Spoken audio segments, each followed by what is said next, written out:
знаеме како да гледаме на проблемот, половина од силата на проблемот исчезнува.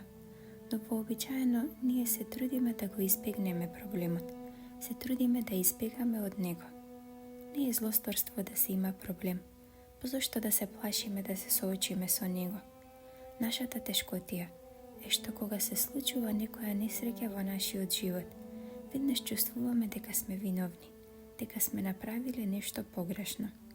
Мораме да знаеме дека околу нас постојат и погрешни сили, небожествени сили, непријателски сили. Веруваме во законот на кармата, дека ако направиме нешто погрешно, подоцна ќе страдаме.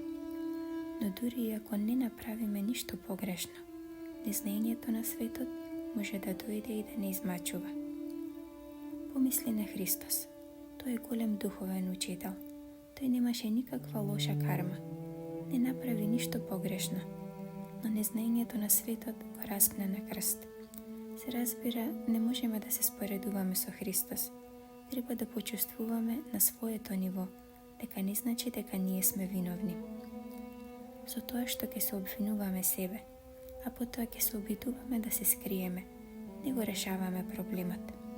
Треба да се соочиме со проблемот и да видиме дали ние сме навистина виновни. Ако некој друг го создава проблемот, тогаш треба да застанеме како цврст ѕид и да не му дозволиме на проблемот да влезе во нас. Ако се работи за мојата куќа, мој ѕид, нема да му дозволам на никого да се пробие. Но ако јас сум самиот проблем, тогаш тој проблем е бесконечно потежок да се реши.